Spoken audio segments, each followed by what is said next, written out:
अगर आपने स्कूलिंग एक सब्जेक्ट में की है लेकिन आज प्रैक्टिकल लाइफ में काम किसी और फील्ड में कर रहे हैं तो समझ लीजिए आप चूतिया बने हैं।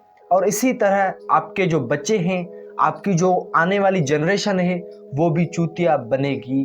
और ये तय है कि उन्होंने एजुकेशन के नाम पे, स्कूल के नाम पे चूतिया बनना है, जिस तरह आप बने और इस लेवल पर पहुंचे कि आपने जिस चीज़ में एजुकेशन हासिल की है उसमें आप आज काम ही नहीं कर रहे। आज आप जहां वर्क प्लेस पे हैं वहां पर आपका वो सब्जेक्ट तो काम आ नहीं रहा।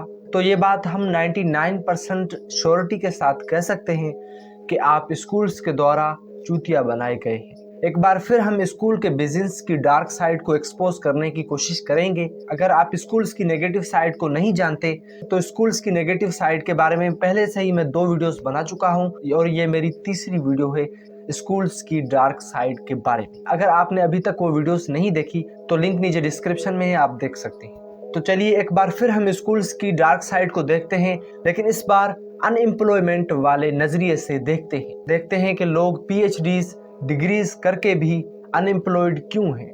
क्यों 2023 में 12.7 मिलियन लोग अनएम्प्लॉयड हैं, जानते हैं इस वीडियो में।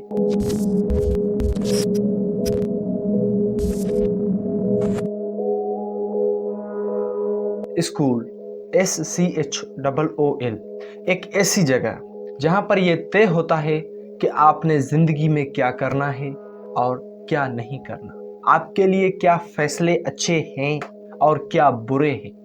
एक ऐसी जगह जहां पर कोई बंदा, चाहे मेल हो चाहे फीमेल हो, दबदबे से आपके ऊपर हुकूमत करता है, आपके ऊपर ये हक जताता है कि आपने उसको सल्यूट करना है। उसने जो भी बात कहनी है वो 100% सही है कि आपके जबड़े उसके आगे कुछ नहीं है।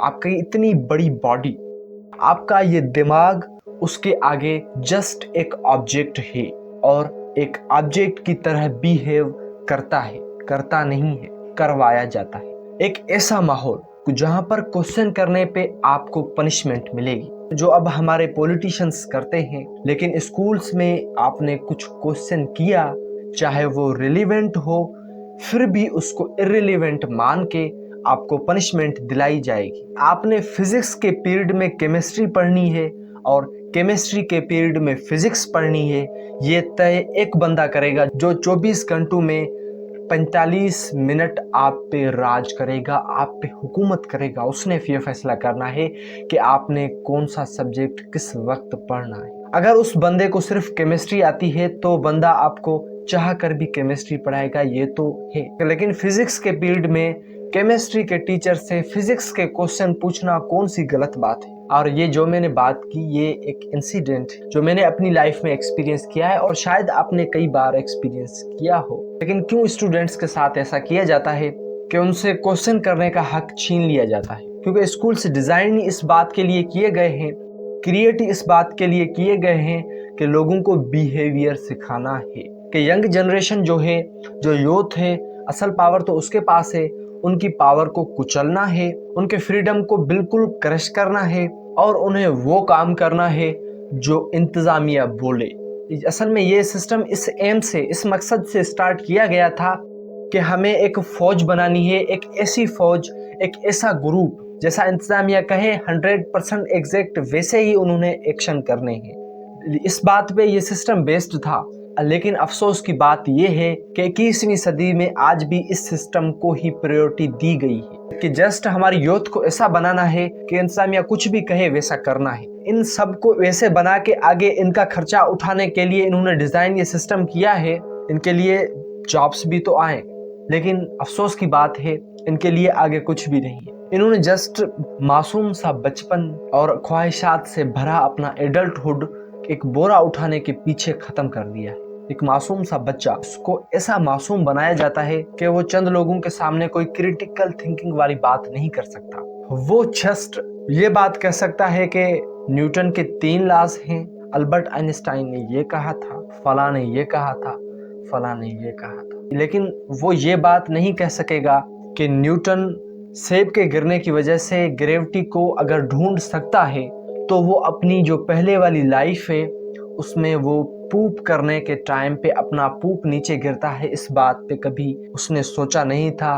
और हमारा बच्चा आज इस बात पे भी बात नहीं कर सकता। हमारा सिस्टम आज इसका आंसर नहीं दे सकता, इस वजह से इस बात को यहीं पर एंड किया जाता है। इस वजह से हमारे स्टूडेंट्स के लिए ये क्वेश्चन कोई क्वेश्चन है ही नहीं। लेकिन ये बातें तो जस्ट स्कूल की हो गई, लेकिन स्कूल्स के बाद हमारे स्टूडेंट्स पे, हमारे ग्रेजुएट्स पे अनएम्प्लॉयड वाला लेबल क्यों लगा हुआ है? 2020 और 2021 में फील्ड ऑफ स्टडी में जिनके पास इंजीनियरिंग की डिग्री है वो 23.5% अनएम्प्लॉय है, और जिनके पास डिग्री ऑफ मेडिसिन है वो 10.8%, और कंप्यूटर वाली डिग्री वाले 22.6%, एग्रीकल्चर वाली डिग्री वाले 29.4%, और उसके साथ साथ एमफिल और पीएचडी करने वाले भी 12.2% अनएम्प्लॉयड थे 2020 और 2021 में।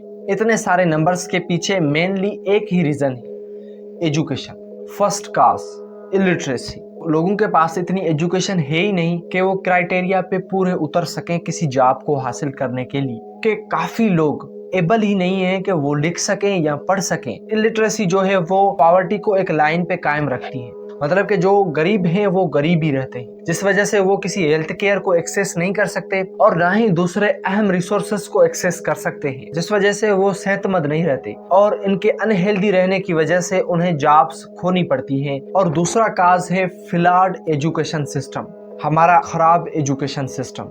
ऐसा एजुकेशन सिस्टम जो चीजें हमें पढ़ाता है वो हमें मार्केट में काम नहीं आती। ऐसी स्किल्स जो हमें स्कूल्स में दी जाती हैं लेकिन वो वर्क प्लेस पे हमें काम नहीं आती, जिस वजह से काफी engineering degree holders, medicine degree holders, even के पीएचडी होल्डर्स भी अनएम्प्लॉयड रहते हैं, क्योंकि हमारा एजुकेशन सिस्टम मेनली फोकस करता है रोट लर्निंग पे और थ्योरेटिकल कॉन्सेप्ट्स पे, जितना उन्हें प्रैक्टिकल कॉन्सेप्ट्स और क्रिटिकल थिंकिंग पे काम करना चाहिए। और जो ये सब्जेक्ट्स पढ़ाते हैं वो और जो चीज़ हमें मार्केट में चाहिए वो मिसमैच्ड होते हैं। यहाँ पर जो स्कूल्स में हमें पढ़ाया जा रहा है वो चीज़ और यहाँ पर जो वर्क प्लेस पे हमें चीज़ चाहिए वो एक दूसरे में मैच नहीं कर सकती, जिस वजह से काफ़ी लोग अनएम्प्लॉयड रहते हैं। अब स्किल्स की कमी है और हर साल हज़ारों लोग ग्रेजुएट हो रहे हैं। अब स्किल्स तो है नहीं तो जाहिर सी बात है वो अनएम्प्लॉयड ही रहेंगे। अब जो लोग जो अनएम्प्लॉयड हैं उनके पास पैसा कम आएगा, उनकी हेल्थ स्ट्रेस्ड होगी और वो मेंटली डिस्टर्ब्ड होंगे, वो इकोनॉमिकली सफर्ड होंगे। और ये जो हमारा अनएम्प्लॉयमेंट वाला मसला है वो किसी तलवार की तरह हमारी कंट्री के सर पे खड़ा है। जो लोग काम नहीं करते, जो अनएम्प्लॉयड हैं, वो कुछ भी कर सकते हैं, कुछ भी कर सकते। हर वो बंदा जो अनएम्प्लॉयड है वो किसी भी वक्त स्टेट की सिक्योरिटी के लिए डेंजरस है। और जैसा कहा गया है ना, the fire of stomach can lead them to commit any crime in the calendar, कि उनके पेट की जो आग है वो उन्हें किसी भी वक्त भड़का सकती है कोई भी क्राइम करने के लिए, किसी भी वक्त। अगर किसी के पास ईमानदारी से रहने के लिए पैसे नहीं है तो वो मजबूर होगा, या दूसरा तरीका उसके पास यही होगा कि वो किसी की चोरी करके या किसी से स्नेच करके अपना पेट भरेगा, अपना खाना ढूंढेगा। जो अनएम्प्लॉयमेंट है वो सारी बुराइयों की माँ है। अनएम्प्लॉयमेंट या भूखा रहना एक ऐसा करेक्टर है जो इंसान के असल करेक्टर को या जो इंसान की असलियत है वो बाहर निकालता है कि असल में इंसान है कैसा। एक ऐसा बंदा जिसके पास खाने के लिए कुछ नहीं है, उससे किसी ट्रुथ की, किसी नोबिलिटी की या किसी ऑनेस्टी की एक्सपेक्टेशंस तो बिल्कुल जीरो के बराबर होगी, क्योंकि वो किसी भी टाइम कुछ भी कर सकता है अपना पेट भरने के लिए। उसके पास सेल्फ डिग्निटी का कोई सेंस नहीं, कोई सिक्योरिटी का सेंस नहीं है, उसने जस्ट खाना ढूंढना है, तो वो इसके लिए कुछ भी कर सकता है। तो अगर हम नेशनल लेवल पे बात करें तो हमें इकोनॉमिकली ग्रोथ करनी होगी, हमें हमारी जनरेशन को एजुकेट करना होगा, पॉवर्टी खत्म करनी होगी, और ये जो हमारा प्रोलॉन्ग्ड पीरियड है मैक्रो इकोनॉमिक इंस्टेबिलिटी का, इसको खत्म करना होगा। हमें हमारे एजुकेशन सिस्टम को सुधारना होगा, जो सब चीज़ों की जड़ है।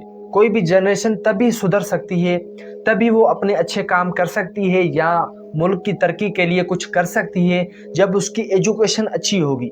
जब हमें सिर्फ पढ़ाई फार्मूलेस गए हैं तो हम घंटा प्रोग्रेस करेंगे,